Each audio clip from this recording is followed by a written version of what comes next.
অন্যান্য ইউনিয়ন এআইবিএ বিপিবিএ আজকে সারা দেশব্যাপী আমরা আইডিবিআই ব্যাংকের ধর্মঘটে সামিল হয়েছি। আমরা এআইবিএ বিপিবি এর তরফ থেকে এখানে সকাল থেকে এসে হাজির হয়েছি। কর্মচারীদের কাছে আমাদের এবং ম্যানেজমেন্টের কাছে আমাদের রিকোয়েস্ট, যেভাবে কেন্দ্রীয় সরকার এই ব্যাংকের শেয়ার আজকে দুবাই এবং কানাডার বিদেশি শিল্পপতিদের হাতে বিক্রি করে দিতে চাইছে, তার প্রতিবাদ আমরা করছি। এখানে যারা কন্ট্রাকচুয়াল এমপ্লয়িজ আছে, অফিসার্স অ্যান্ড ক্লার্ক যারা রয়েছেন, তাদেরকে পার্মানেন্ট করা এবং পাবলিক সেক্টর ব্যাংকে অন্যান্য কেন্দ্রীয় সরকারি ব্যাংকে যে সুবিধা আছে সেগুলো তাদেরকে দেওয়ার জন্য আমরা এই আন্দোলনে নেমেছি। আজকের কেন্দ্রীয় সরকার এই আইডিবিআই ব্যাংকটাকে বেসরকারীকরণ করে দেওয়ায় এখানে এলআইসির 50% এবং কেন্দ্রীয় সরকারের প্রায় 45% শেয়ার এই ব্যাংকটার উপরে আছে এবং এটা পুরোপুরি 90% উপরে আজকে শেয়ার নিয়ে পুরোপুরি সরকারি ব্যাংক হিসাবে আজকে দাঁড়িয়ে আছে।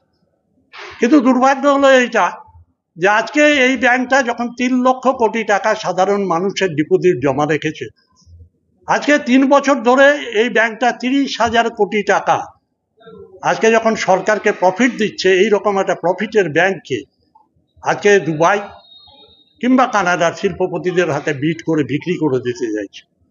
কর্মচারীদের ভবিষ্যৎ, ব্যাংকের ভবিষ্যৎ, সাধারণ মানুষের কথা ভেবে এবং তাদের নিরাপত্তা আজকে ডিপোজিটের কথা ভেবে আমরা আজকে সারা দেশব্যাপী এআইবিএ থেকে আরম্ভ করে অন্যান্য ইউনিয়ন আমরা আজকে ধর্মঘটে সামিল হই। আমরা বহরমপুর এবং রঘুনাথগঞ্জেও আজকে এই ধর্মঘটের মধ্যে আছি।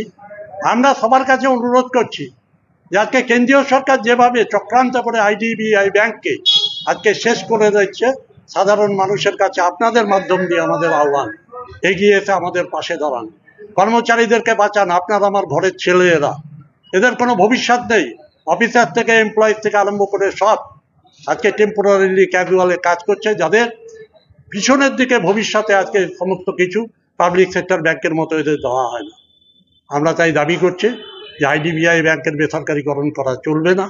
এখানে যত অফিসার্স এমপ্লয়িজ আছে তাদেরকে পার্মানেন্ট এবং পিএসইউ ব্যাংক, পাবলিক সেক্টর ব্যাংকের মতো সমস্ত সুযোগ সুবিধা দিয়ে সমস্ত সাধারণ মানুষের ডিপোজিট এবং যেভাবে ব্যাংকটা চলছে সেইভাবেই চলুক, এই দাবি নিয়ে আমরা আজকে সারা দেশব্যাপী আজকে আইডিবিআই ব্যাংকের ধর্মঘটে আমরা নেমেছি।